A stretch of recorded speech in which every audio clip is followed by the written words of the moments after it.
Hey guys, assalamu alaikum warahmatullahi wabarakatuh. Hordoftoota kiyya kabajamoota qaqqaalii ana Dr. Meesar walitti deebinee jirra. Meesar Supplementary Clinical egaa agalgiloota wallaansa waliigalaa Itoophiyaa keessa Hararnookitti kan nutti kan argamu. Akkasumas haala dabalata isaatis warroottan mana isaanii ta'anii kan onlaayina fayyadaman mana isaanii ta'anii kuduraa fi muduraa mana keessa kan jiru hadawaa ta'e. Akkaataa isaan itti fayyadaman barsiisuu irratti kan argamu ta'a. Kanaaf filannaan keessan nu ta'uu hin dagatinaa isiniin jenna. Kafaltii biraan kafaltanii laayik sheer godhii hiriyoottan kee godinyoota kee obboleeyyan keetiif dabarsii akka irraa fayyadaman godhii. Kanaaf hedduu takka galatoomaan isiniin jaa.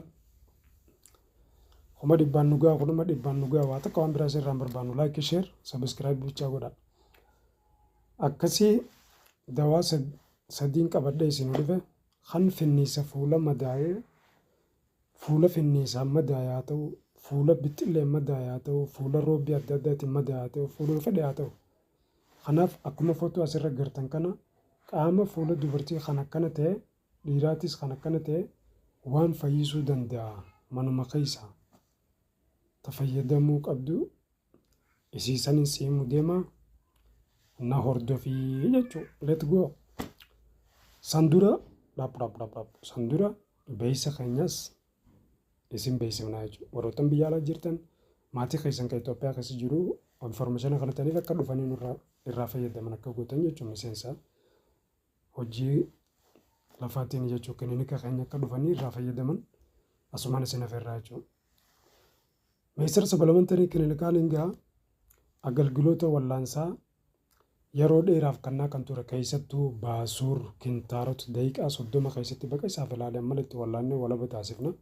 Koottaa fayyadamaa isiniin jenna. Iddoon nuti itti argamnu nook harar nook bika jaamutti argamna. Odeeffannoo dabalataa duwwaa 987 irra dabaltanii haala dhibee kamirraa nu gaafachuu dandeessanii isiniin jenna. Akkasuma odeeffannoo dabalataa lakkoofsa lammaffaa duwwaa 968 dabaltanii nu qunnamuu dandeessanii jechuudha. Lakkoofsa keenya asumarra jiru kana nu qunnamuu dandeessan. Hedduu takkaan isin galatoomfadhaa. Kanaaf filannaan keessan nu wajji haa ta'u jaa amma hara dawaa. Dawaan tokkoffaan kan mana keessa jiru xuuxxoo loomii cuunfiteeti maankaa guddaa tokko bishaan isii jalaa baaftee deema maankaa 4 fuutee waliin laayixee soogidda maankaa xiqqishaa tokkotti gootee soogidda fayyadamtu kana waliin laayixee akkasitti bishaan ho'aadhaan fuula kee dhiqattee jechuudha. Akkasitti namni fuulli isaa uraasoon bixxillaa'ee akkasitti dibataa jechuudha ganamaa galgala. Garuu ijaan akka ifin xuune jechuudha. Toora ijaatti hin dhiyeessinaa jechuudha. Kanaaf akkasitti dibataa bikkuma alarjiin akkanaa kun isin beesan irra dibatta bikka finnisaa sanirra akkasitti guyyaa 372 godhannaan akkasumatti sirraa fa'aa jechuudha. Akkasitti bishaan ho'aadhaan dhiqataa hoggaa dhiqattu achi booda qorfatteeti jiidhaa zayzaytuu yoo mana keessa jiraates zaytuun loozii yoo mana keessa jiraates dibataa jechuudha. Dawaan lammaffaa hirqisuus kun mana qoricha aadaa kan dawaa bikkatti gurguran jira. Kanaaf mana keessaan argamanni inni dawaadha. Qoricha aadaati jechuun meedisiiniidha. Faarmaasii aadaa dhayitaniiti hirqisuus jettanii bitattanii hirqisuus maankaa 3 ni fuuta isii hurraa isii. Bishaan kubbaayyaa 3 ni fuuta. Walitti danfistee jechuudha.